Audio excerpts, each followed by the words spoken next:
Sympa leur. T'as vu le petite animation là-bas, dessin animé. Oui. Ouais.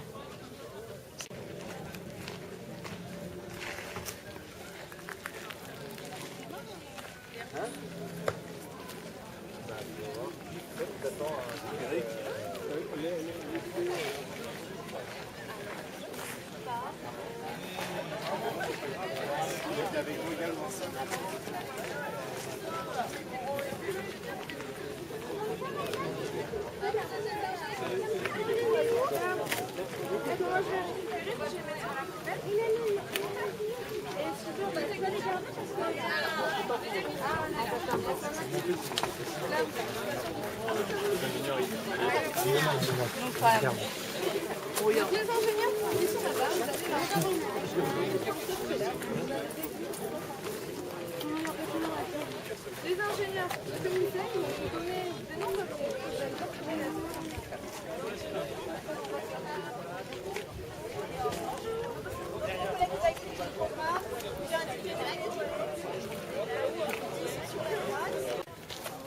Voilà, tu les filmes comme ça.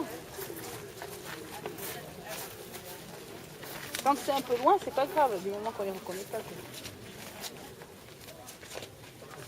Monsieur, ça fait sujet? Vous n'avez pas le droit d'entrer dans. Je vérifie Génie, Konstantin Tsiolkovsky.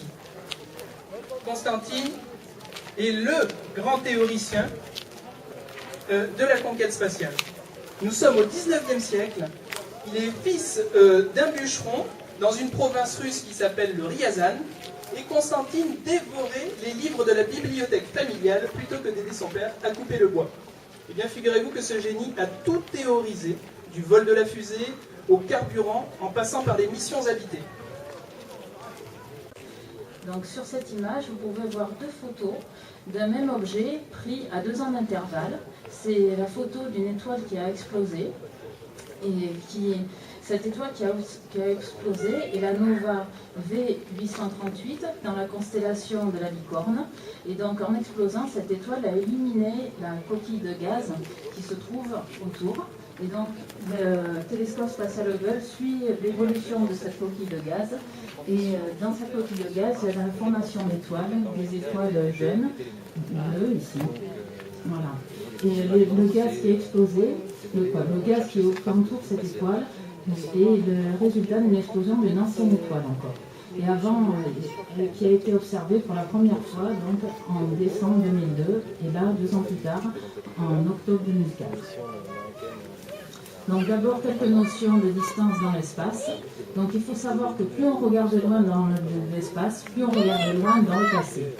Donc une année-lumière correspond à la distance parcourue par la lumière pendant un an. La vitesse de la lumière étant de 300 000 km à la seconde, la distance parcourue en un an est de 9 460 milliards, 800 millions de kilomètres. Donc pour les objets qui sont les plus proches de nous, notamment le soleil, la lumière pour nous parvenir met 8 minutes. L'étoile la plus proche de nous, qui est Proxima Centaure, met 4 ans. Et une des célèbres galaxies, la galaxie d'Andromède, met 2 millions d'années pour nous parvenir. Après, la structure de l'espace. Donc là, on peut voir la Terre, qui est compris dans le système solaire, là, avec le Soleil qui est assez gros. Le système solaire est lui compris dans notre galaxie qui s'appelle la Voie lactée. La Voie lactée comprend à peu près 100 milliards d'étoiles. Et la Voie lactée est comprise dans l'univers, dans des grands amas de galaxies, qui comprendra à peu près plus de 100 milliards de galaxies. Toutes les étoiles qu'on peut observer la nuit dans le ciel appartiennent toutes à notre galaxie.